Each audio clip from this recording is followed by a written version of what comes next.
ہو سکتے. کچھ لوگوں نے یہ پروپیگنڈا بھی پھیلایا ہے ہمارے درمیان میں سے کہ بڑے کی قربانیاں جو ہوتی ہیں اجتماعی قربانیاں یہ جائز نہیں ہے، آدمی کو اپنی قربانی کے وقت سامنے ہونا ضروری ہے. ایسی باتیں پھیلائی، تمہارے دل میں اس سے بھی زیادہ رحم ہے. تو قربانی کے دنوں میں صرف قربانی ہی ہوگی. اب کچھ جو چیزیں ایسی ہیں پھیلائی گئی. دیکھیں ایک بات میں آپ کو بتاؤں، اللہ کے نبی صلی اللہ تعالی علیہ وسلم رحمت للعالمین ہیں، سب کا ماننا عقیدہ ہے. وہ رحمت للعالمین رسول صلی اللہ علیہ وسلم نے خود اپنے ہاتھوں سے قربانی فرمائی، اور ایک دو نہیں 100 اونٹ آئے تھے، جس میں سے 63 اونٹوں کو میرے آقا صلی اللہ علیہ وسلم نے نحر فرمایا.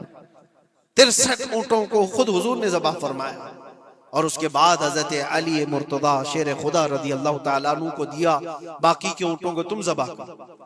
نبی پاک صلی اللہ تعالیٰ علیہ وسلم نے یہ جو 100 اونٹوں کو ذبح فرمایا تھا یہ اپنے حج کے موقع پر. اور اس کے علاوہ ایک حدیث پاک میں یہ بھی ہے، حضور اکرم صلی اللہ علیہ وسلم نے جو 2 چت کبرے بکرے ذبح کیے تھے. چت کبرے کس کو کہتے ہیں؟ 2 کلر والے، بلیک اینڈ وائٹ جو ہوتے ہیں، ابلق ان کو کہتے ہیں عربی میں. 2 مینڈے ذبح فرمائے. ایک نبی پاک صلی اللہ تعالی علیہ وسلم نے اپنی جانب سے قربان فرمایا، اور دوسرا پوری امت کی طرف سے قربان فرمایا. یہ رسول پاک صلی اللہ تعالی علیہ وسلم کے، اسی لیے تو میں عرض کرتا ہوں میرے عزیزو، ہمارے امام نے سچ کہا، جو نہ بھولا ہم غریبوں کو رضا، یاد اس کی اپنی عادت کیجئے. قربانی سال میں 1 مرتبہ ہو رہی ہے، رسول پاک صلی اللہ تعالی علیہ وسلم قربان کر دیتے اپنے نام سے، وہ تو کیا ہی، لیکن قیامت تک آنے والی اپنی امت کی طرف سے بھی خود اپنے ہاتھ سے قربانی فرمائے. آج امت یہ پوچھتی ہے میرے عزیزوں، قربانی کے لیے 1400 سال پہلے تمہارے رسول نے تمہاری جانب سے قربانی کی، اور اللہ نے جس کو استطاعت دی، جس کو طاقت دی. میں یہ چاہتا ہوں کہ تمہارے اوپر جو قربانی واجب ہے اپنی قربانی کرو، ساتھ میں ایک اور قربانی میرے مصطفیٰ کی طرف سے کرو، حضور اکرم صلی اللہ علیہ وسلم کی طرف. جبکہ ان کے احسان کا بدلہ پوری امت نہیں ادا کر سکتی، لیکن ہم ہدیہ تشکر کے طور پر اپنی طرف سے پیش کر سکتے ہیں. اور کچھ لوگوں نے یہ سمجھ رکھا ہے، ایک بکرا لے کر کے آتے ہیں پورے گھر والوں کی طرف سے قربانی، ایک بکرا پورے گھر والوں کی طرف سے قربانی. میرے عزیزو، بکرا ایک آدمی کی طرف سے ہی قربان ہوگا جو مالک نصاب ہے. گھر میں اگر 4 لوگ مالک نصاب ہیں تو چاروں پر قربانی ہے، شوہر پر بھی، بیوی پر بھی، بیٹے پر بھی، جو مالک نصاب ہے. مالک نصاب کا مطلب کیا ہے آپ جانتے ہیں؟ جس کے پاس 52.5 تولہ چاندی یا 7.5 تولہ سونا یا اس کے برابر کی قیمت ہو، دونوں میں سے کسی ایک کے برابر کی قیمت ہو. اس زمانے میں آپ کیلکولیٹ کر لو 52.5 تولہ چاندی کی قیمت کیا ہو سکتی ہے. اتنی اگر تمہارے پاس رقم ہے، اتنی مالیت ہے تمہارے پاس، تو تم مالک نصاب ہو اور تمہارے اوپر قربانی واجب ہے. قربانی تمہارے اوپر واجب ہے، اور قربانی واجب ہونے کے لیے سال بھر پیسے ہونا ضروری نہیں. قربانی کے دنوں میں اگر وہ مالک نصاب ہوا تب بھی اس پر واجب ہے. زکوٰۃ کا حکم الگ ہے، قربانی کا حکم الگ ہے. اور پورے گھر کی طرف سے ایک بکرا قربان کیا تو کسی کا بھی نہیں ہوا. اگر 4 لوگ گھر میں رہتے تھے اور چاروں کی طرف سے ایک بکرا ذبح کیا اور چاروں کا نام لیا گیا ہے تو کسی کے نام سے قربانی نہیں ہوئی، کیونکہ پرٹیکولر ایک ہی کی طرف سے قربانی ہو سکتی ہے. ہاں، بڑے جانور میں 7 حصے ہو سکتے ہیں، وہ اونٹ ہوا یا بیل بھینس، یہ جو بڑے جانور ہیں ان جانوروں میں 7 حصے ہو سکتے ہیں، اور ان میں شریک ہونا جائز ہے. لیکن 7 لوگ جو شریک ہو رہے ہیں ان کے لیے بھی شرط ہے، کوئی ایک بندہ بھی اس میں غلط عقیدے والا بھی نہ ہو اور گوشت کی نیت سے شریک نہ ہوا ہو، بلکہ سب قربانی کی نیت سے آئے ہوں تو سب کی قربانی ہوگی. یہ خیال بھی رہے، ضروری ہے. اب حالات ایسے آ گئے کہ سب کے لیے ایک بکرا لینا اگر طاقت کے بھر نہیں ہے، استطاعت نہیں ہے، تو وہ بڑے جانور میں حصہ لے سکتے ہیں جہاں پر یہ قربانیاں ہو رہی ہیں، شریک ہو سکتے ہیں. کچھ لوگوں نے یہ پروپیگنڈا بھی پھیلایا ہے ہمارے درمیان میں سے کہ بڑے کی قربانیاں جو ہوتی ہیں اجتماعی قربانیاں یہ جائز نہیں ہے، آدمی کو اپنی قربانی کے وقت سامنے ہونا ضروری ہے، ایسی باتیں پھیلائی گئی ہیں۔ میں آپ کو حدیث پاک سناتا ہوں۔ اللہ کے نبی صلی اللہ تعالیٰ علیہ وسلم نے ارشاد فرمایا حضرت فاطمہ سے، کہا ہے فاطمہ اپنی قربانی کے وقت سامنے رہو، قربانی کے خون کا قطرہ زمین پر گرنے سے پہلے اللہ تعالیٰ تمہارے پچھلے سارے گناہ معاف فرمائے گا۔ حدیث پاک ہے، لیکن ساتھ میں دوسری حدیث یہ بھی ہے، نبی پاک صلی اللہ تعالیٰ علیہ وسلم نے اپنی قربانی کا وکیل حضرت علی کو بنایا تھا، کہ اپنی نیابت دے دی کہ میری طرف سے تم قربانی کرو۔ اس طرح سے جو مسلمان استطاعت نہیں رکھتا خود کرنے کی، وہ اپنی جانب سے کسی دوسرے کو وکیل بنا سکتا ہے، شرعاً جائز ہے، کسی کو بھی وکالت دی جا سکتی، نیابت دی جا سکتی ہے، میرے طرف سے تم قربانی کرو۔ جیسے کہ گھر میں کوئی عورت مالک نصاب ہے، اگر یہ حکم ہوتا کہ عورت خود جا کر کے کرے تو کہاں سے کرتی؟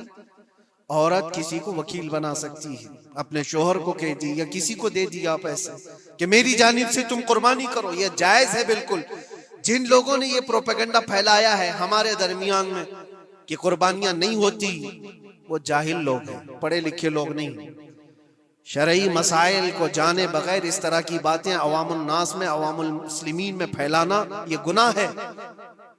ہاں اس بات کو یاد رکھیں، جو وکیل ہے قربانی کا اس کے اوپر ذمہ داری ہے کہ وہ جتنے لوگوں کی قربانی کر رہا ہے جانور شریعت کے مطابق کا لے، عیب دار جانور کی قربانی نہ کرے، لاغر ہو، کمزور ہو، سینگ ٹوٹا ہوا ہو، کان کٹا ہوا ہو، پیر کٹا ہوا ہو، دم کٹی ہوئی ہو، یا اتنا کمزور کہ چل نہیں سکتا، کھڑا نہیں ہو سکتا، ایسا عیب دار جانور نہ لے۔ یہ وکیل کی ذمہ داری ہے جو سب کی طرف سے قربانی کر رہا ہے۔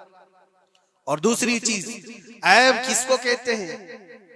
عیب کس کو؟ کان میں اگر سوراخ ہے تو وہ مکروہ ہے لیکن قربانی ہے اس کی۔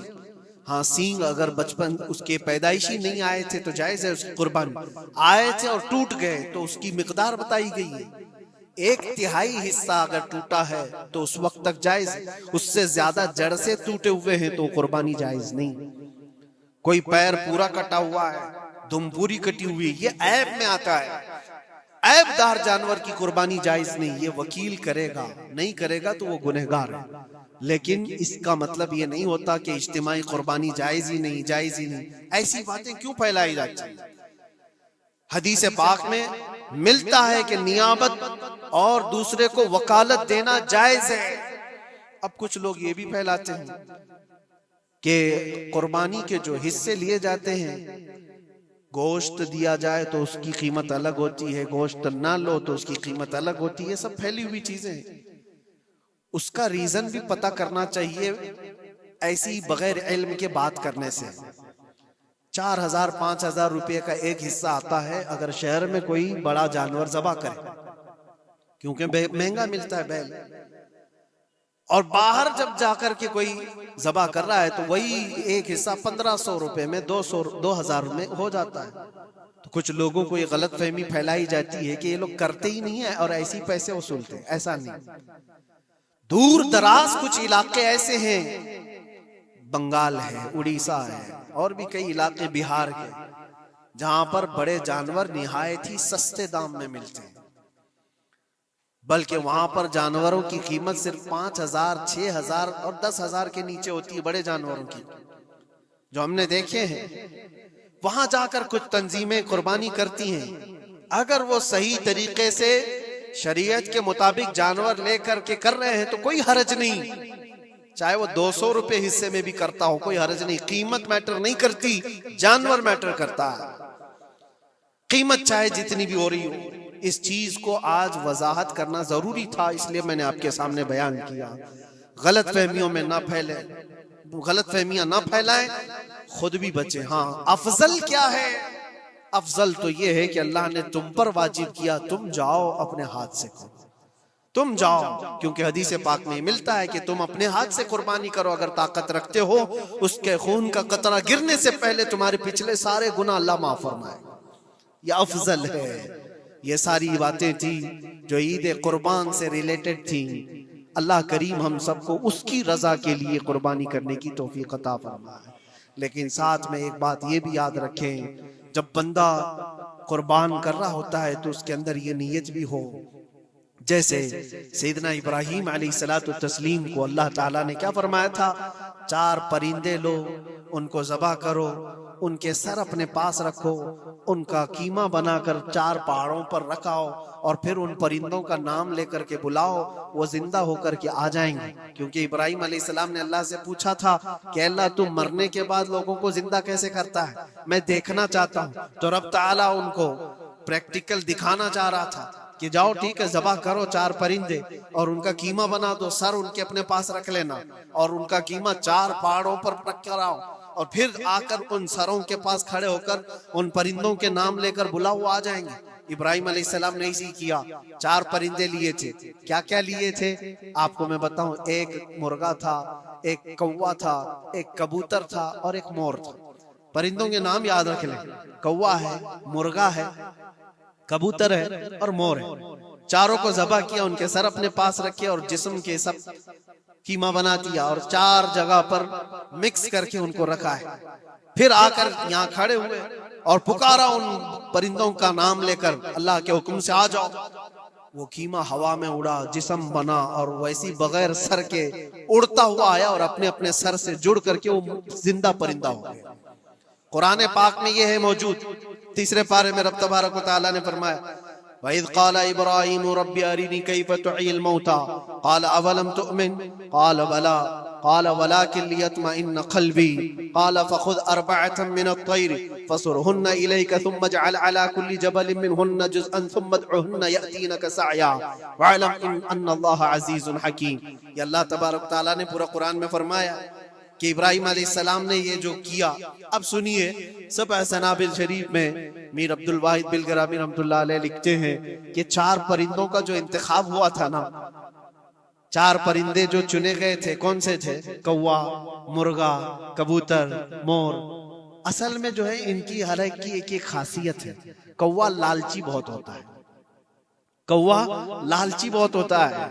مرغا اس کے اندر شہوت بہت زیادہ ہے، عورت کی خواہش، مرغے کے اندر خواہش شہوت زیادہ ہوتی ہے، اور کبوتر کے اندر دوستی کرنے کی عادت زیادہ ہوتی ہے، جلدی دوستی کرتا ہے، اور مور کے اندر دکھاوے کی عادت زیادہ ہوتی ہے، اپنی خوبصورتی کا اظہار بار بار کرتا ہے۔ تو یہ 4 چیزیں ان کے اندر ہیں، یہ 4 پرندوں کے اندر۔ صوفیہ اکرام فرماتے ہیں در حقیقت آپ کو حکم تھا ان جانوروں کو ذبح کا نہیں تھا، کوے کی لالچ کو ذبح کرو، مرغے کی شہوت کو ذبح کرو، اور بنا وجہ کے کبوتر کی جو دوستی ہے ہر ایرے غیرے سے، اس دوستی کے کو قطع کرو، اور مور کے دکھاوے کی عادت کو ذبح کرو۔ یہ 4 بری عادتوں کو ذبح کرو تو اللہ کی قدرت کے مشاہدے دیکھنے ملیں گے۔